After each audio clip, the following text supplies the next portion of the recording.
Now, Mary Catherine Ham, Brian Wilson, Brian Neiman, today's newsmakers, and you, the Morning Majority. AM 630. WMAL. Huey Lewis, huh?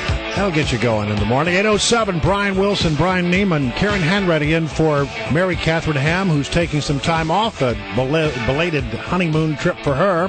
We are joined on the phone by the executive editor of the Weekly Standard, a man who I have sat at a table with and discussed politics endlessly from time to time. Fred Barnes is with us. Hello, Fred.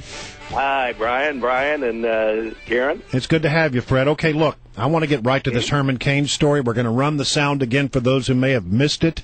Right. But, I mean, look, Herman Cain, set aside the allegations that have been laid against him, because I think it's an open question what happened there. Let's just set that aside for a moment.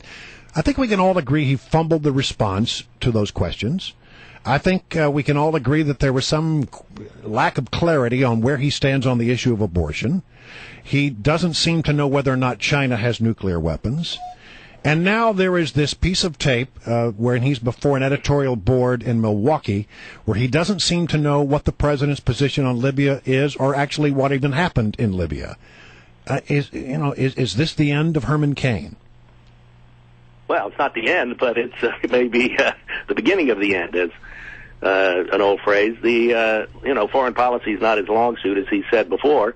The problem for Herman Cain is that foreign policy is a big part of the presidency. And if you fumble these things, I'm not sure he fumbled China, but at the very least on China, he sounded as if he thought China was just now building nuclear weapons.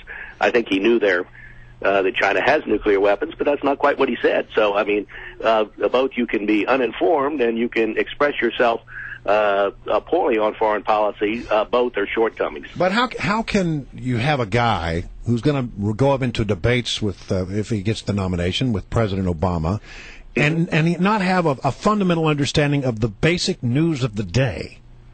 Mm-hmm. Well, I think he would have to do a lot of homework, among other things. But look, I mean, this is what the voters are going to take into account in picking a Republican nominee. Not only one that they like and agree with, but one that is going to be able to be competitive in the 3 presidential debates with President Obama. I mean, that's an important part of it. The debates usually aren't dispositive in a presidential race, a general election, but they could be.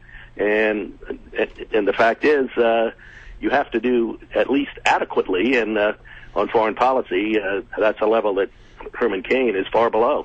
People are always hot and cold on Newt Gingrich. I mean, we've been doing talkers on this show for quite some time. People either love him or they hate him. Right now, they're kind of loving him. I'm just curious to get your take on what excites you about Newt Gingrich and what concerns you about Newt Gingrich as a Republican nominee.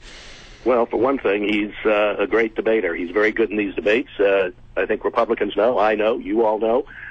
He'd probably be pretty good against President Obama, maybe even better. Mm-hmm. He's up to speed on all the issues. He's been at this for a long time, and he ought to be. And, Newt Gingrich has benefited greatly from the campaign among Republicans in 2011 to be almost entirely about the debates.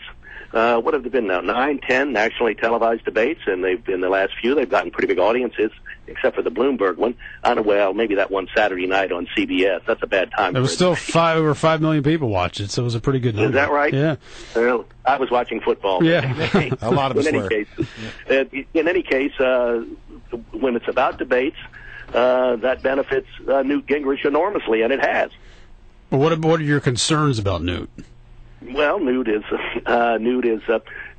a rather big ego, and I think the concern of the people who've worked for him over the years, and I've known many of them, is his lack of a regulator, that he's not disciplined, that he'll say things and then regret later. He was called on one in an interview on Fox about when he showed up with Nancy Pelosi and endorsed some global warming plan. This a couple of years ago, and when he was asked about it, he said he didn't know what had gotten into him then. Well, that's what Newt supporters worry about, if funny things would get into him again in the debates or as a presidential candidate.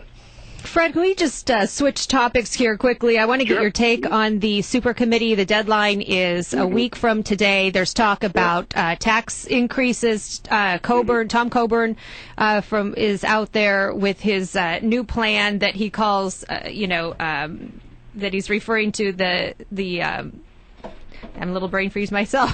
Subsidies of the rich and famous, and saying millionaires are getting away with a lot of loopholes that they shouldn't. What do you think is going to happen? Are Republicans going to support tax increases? Well, they'll support getting rid of tax loopholes and special tax breaks and things like that. Any rate increase, they're not going to support. They're not going to support letting the Bush tax cuts expire. They're not going to support the 5.6% millionaires tax that Obama wants. So is the Bush tax cut, which expires in 2013, are they going? I mean, is that a make or break deal for the Republicans on the super committee? Because Democrats aren't going to go along with that.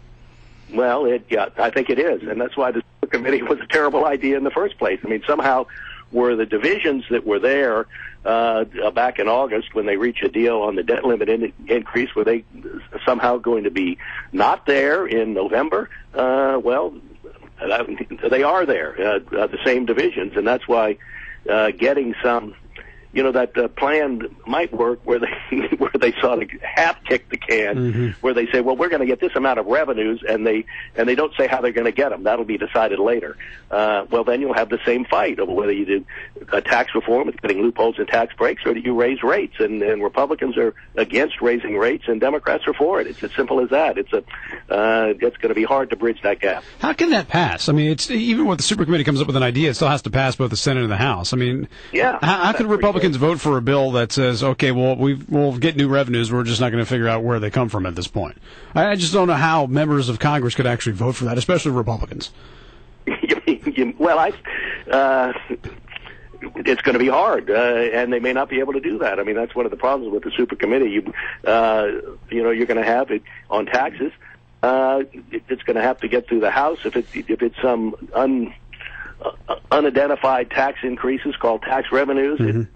It may just turn off most of the House Republicans. There are all these problems, and it's not going to happen. One thing that's missing in the super committee negotiations, and that's leadership from the White House. Normally a president would want to be involved in this and would want to tell them what he thinks, would want to exert pressure, and Obama's not doing that. He's absent. Yeah, but Congress doesn't care what the president thinks. I mean, the president was absent in the health care debate. He was absent in the debt ceiling debate. I don't think the leadership on Capitol Hill of either party is really interested in what he has to say, nor do I think that they necessarily think he should have a say in any of this. And I think that's true even for the Democrats right now. Well, I would differ with you a little bit, Karen. I mean, obviously, they don't care. Democrats don't care as much as they have in the past for what a president might say. But Barack Obama has a great deal of influence, and for one reason is he's going to be at the top of the ticket.